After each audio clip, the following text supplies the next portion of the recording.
We are joined now by the United States team, led by Captain Keegan Bradley. Keegan, a heck of a battle out there today. How proud of you are you of your team?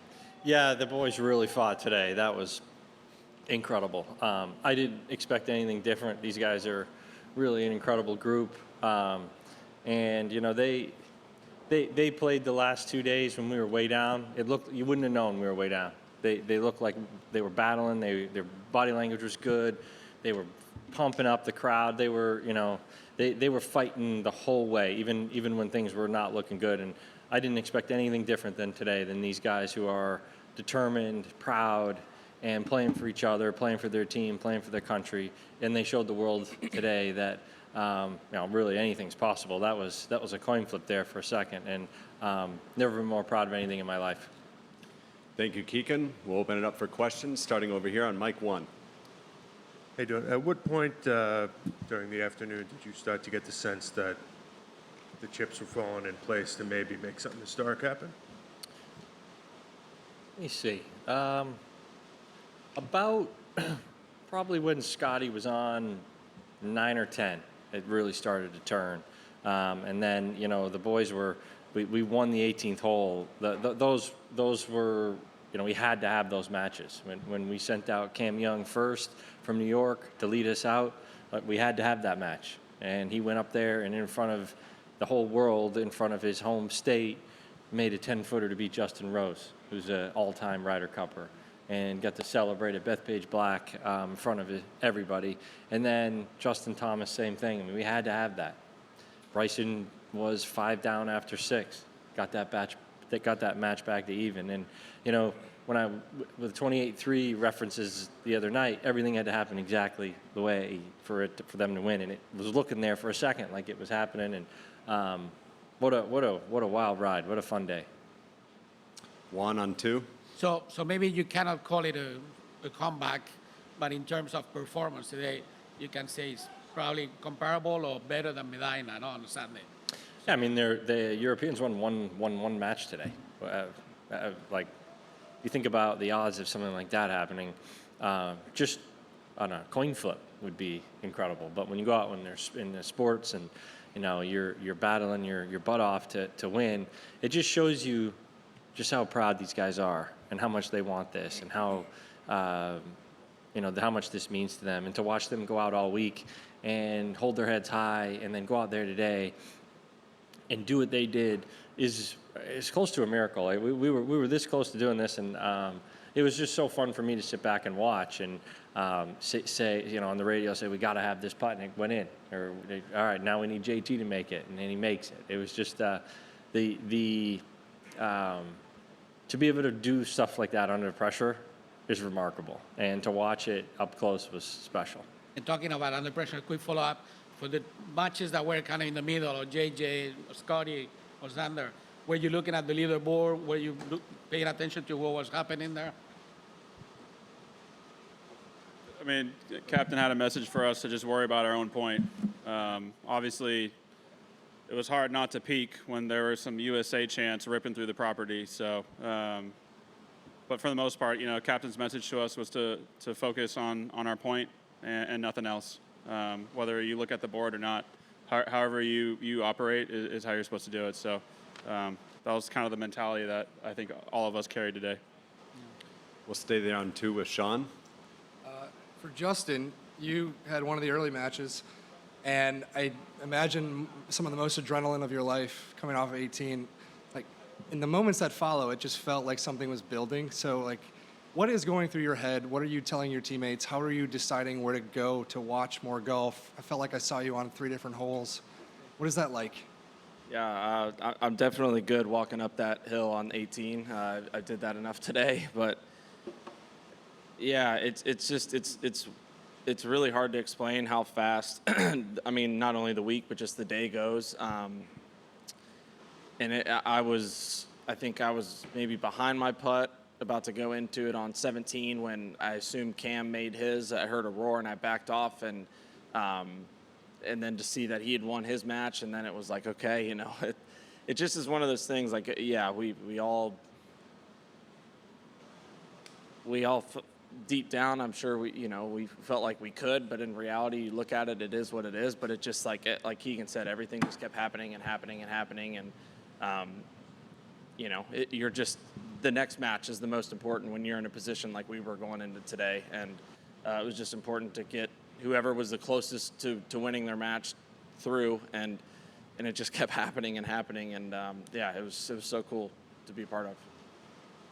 Up to Mike 6. Hey, Keegan, what went into the decision to, with the course setup, particularly the short rough? What kind of did the data and your team set up for that short rough? Yeah, I mean, we tried to set the course up to help our team. Obviously, it wasn't the right decision. I think anytime you're the leader of a team or you're the captain or the coach or whatever, we talked about this last night, you have to take, you're going to get the accolades and you need to take the blame for when things don't go well. And I definitely made a mistake on the course setup. I should have listened a little bit more to my intuition, and we, for whatever reason, that wasn't the right way to set the course up. We didn't expect the greens to be this soft. They were as soft as I've ever seen greens without it raining, and then, especially here, it can get pretty firm, and they never firmed up. You said your intuition. Did the data say to cut the rough?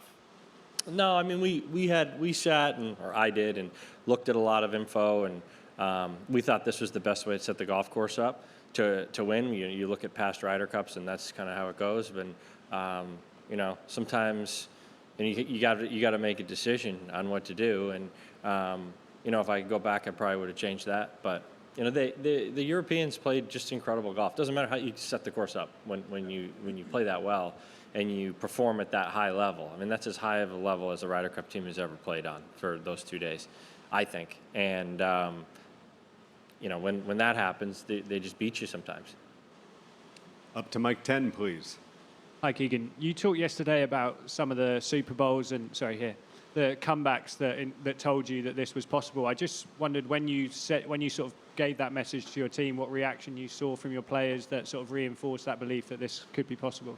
Yeah, I think I'll tell you what. We were talking with the vice captains last night when everyone went to bed that the team really believed they could win. Like I was honestly pretty surprised. I was on a team that got smoked, and we did not have that feeling. And when we went to bed, I was just astonished at how these guys were like, "We're going to win this," and they believed it. They weren't just saying it. And I could see the belief in their eyes. I could see it this morning. I could see their body language. Like, these guys they weren't moping around. They were ready to go out there and win and play their hardest, and they did that. Kyle, go ahead. Yeah.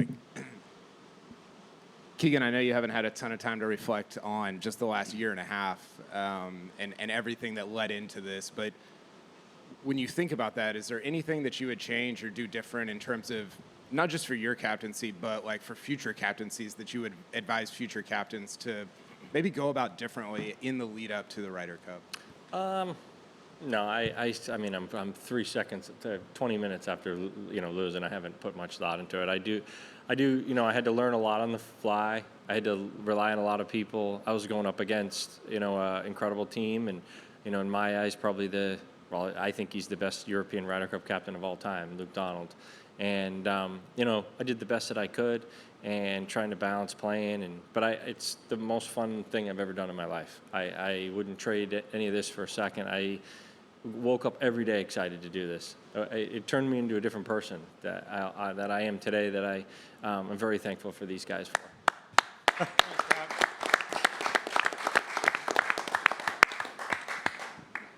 Up to Todd. Keegan, right here.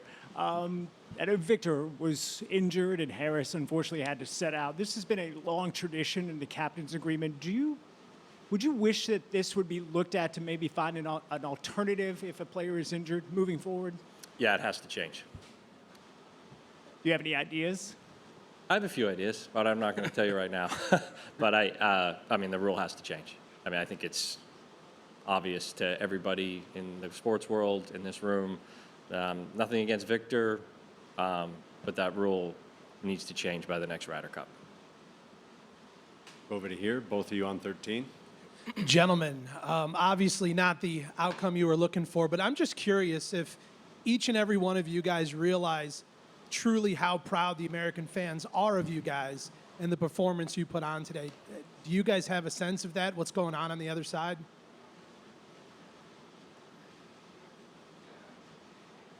There were definitely a lot less Olays out there today. A lot more USAs, which was nice to hear. Yeah, I mean, I certainly felt it. These guys are probably too focused on what they were doing because, you know, these New York crowds are tough, and they had every right to be pissed off at us for, you know, being down and being at their course and not performing at what they felt like. And quite frankly, I was nervous about today. But when, you know, New York fans and hardworking people and, you know, people that grew up around here see people playing with that sort of heart and that sort of passion and that sort of grit of not giving up, they get behind that pretty quick. Hi, question for Justin. Justin, you were active yesterday in whipping up the crowd before the game against Rory and Shane Lowry, and you witnessed the abuse that was dished out to them, and you also saw, I'm sure, that there were police dogs brought in and there were extra state troopers. How close do you think we're getting to a position where the safety of golfers, both US golfers and European golfers, is in danger? I mean, I don't think anybody's safety was necessarily in danger. I understand what you're saying. I mean, words hurt too. There's definitely some nasty things said, but I don't think anybody was necessarily fearing for their life or was in any kind of situation where they were going to get hurt. But yeah, I think it's anybody that was out there could pretty blatantly tell you that there were some things said. And yeah, it was. I mean, I said it to Cam and I said it to Shane and Rory yesterday that we felt for him. It was you know, it was unfortunate, and Cam and I just wish that we gave them something to cheer for instead of people to cheer against. I think that was kind of the main consensus of the last 2 days, and we weren't giving them enough to cheer for, and they were just trying to help us win. But I guess that's the New York fans for you. Up to Paul on 18. Scotty, back here, just wondering the range of emotions you went through this week, you know, obviously ending it on a positive, but struggling through the first couple days. Yeah, I mean, emotions of the week. I think are always really excited to get these types of events started. Keegan and our vice captains put us in a position to succeed. You know, they did everything that was asked of them, and I had extreme confidence in what this team could do. And that's due to our captain. I think they did an amazing job. Keegan did an amazing job, and I mean, my emotions yesterday afternoon when the matches ended, I think it's hard to put into words how much it hurts to lose all 4 matches, to have the trust of my captain and my teammates to go out there and play all 4 matches and lose all 4. It's really hard to put into words how much that stings and hurts. And, you know, I'll go back and reflect on that. But one of the coolest things was these guys picking me up last night, and the guys on this team. This is a really special group of guys. We have a special captain, and I was proud to be standing there fighting with these guys today. And I think it showed a lot about our team.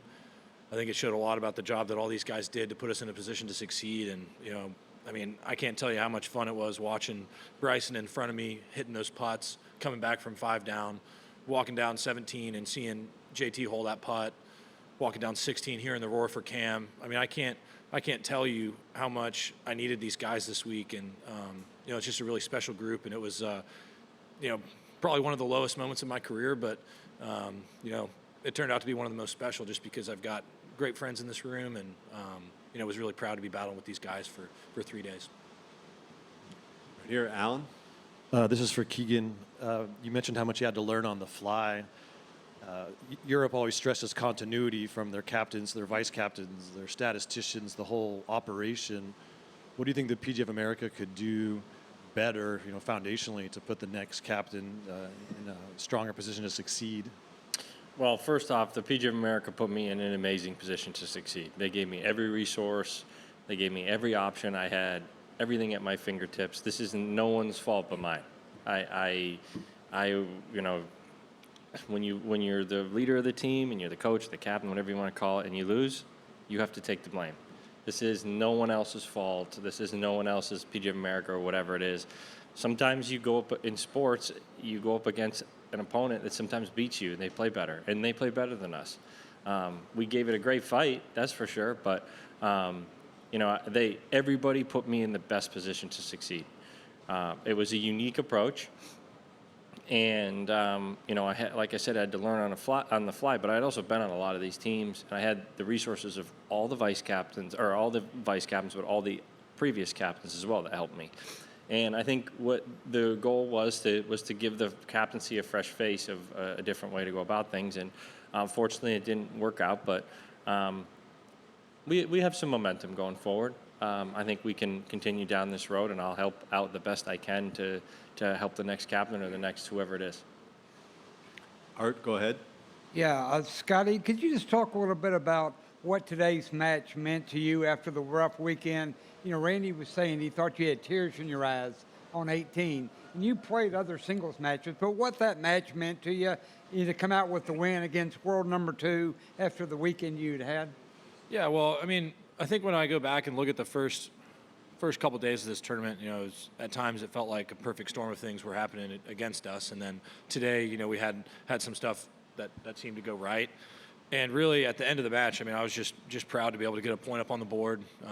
Like you said, it was a difficult week for me personally. And I was just proud to get a point up on the board and keep this thing alive for a little bit longer. And I mean, I can't speak enough to the fight that these guys have in this room. I mean, the battle that we, after the butt whooping we got the first 2 days of this tournament, to come back today and play like we did, I think really shows a lot of heart. I think it shows a lot of spirit within our team room. And like I said, I'm really proud of these guys, and I was proud to be able to keep this thing going for a little bit longer. It was the first ever 1 and 2 matchup in a Ryder Cup singles match before. In your mind, does that signify this year and what you've accomplished, and really solidifies for yourself what your position is in the golf world? I mean, I don't really think about that stuff very often. Like I said, I was just proud to be able to get a point up on the board. We needed to get some red up on the board early, and we were able to do that. And I think everybody was surprised how good of a scare we gave the Europeans today. And they had a tremendous first 2 days. I mean, the amount of putts I saw go in. I mean, they played amazing golf the first 2 days of this tournament. That's why they're the winners. And for us, like I said, I'm proud of the fight and the spirit in this room. These guys were amazing. Our whole team. I mean, this was an amazing team, and I'm obviously pretty gutted to not be sitting here as the winning Ryder Cup team. But at the end of the day, Keegan, our vice captains, the PGA of America, everybody put us in a position to succeed. And at the end of the day, just wasn't able to get it done. Over to Shane. Over here, question for Keegan or Scotty or Russell. Really small question, but I noticed on Friday and Saturday a different player teed off on number 1, and was just curious what went into switching that. I'll just keep it rolling. Russell and I felt like with the way the golf course had changed, we had anticipated the golf course playing a certain way, and then things changed for us. Kind of when you see it in competition, I think it was more important for us to have a little bit more length off the tee. And then Russell, with the way he hits his irons, felt like we had a better chance with his lower ball flight of getting the ball in close. That was really all it came down to. It was just really seeing the golf course in competition as we were playing it. When we got done on Friday night, Teddy and Andy, when I went down in the team room to go cold tub, they were sitting there at the table, and they had brought up the idea of us switching. And the more that they kind of looked at it, we felt pretty strongly that would give us a better chance. And, I think it did. And most of that was just the nature of how much the golf course changed. And, Russell is a guy that hits a ton of fairways. And we just felt, I think, a little bit more length off the tee was important. And I obviously don't hit as many fairways as Russell. And so the rough this week wasn't as penal, I think, as we anticipated. And so when you see it in competition, I think that's part of the kind of ebbs and flows and of really team golf. Dumb question, sorry for the follow-up. Do you ever, in those situations, go talk to the scouts guys, like the stats people, and get their opinion on that? Or is that more of like we're going to decide among ourselves? No, I mean, first person I called was, I think I called Gary, and he didn't answer. So then I called Webb, and Webb answered.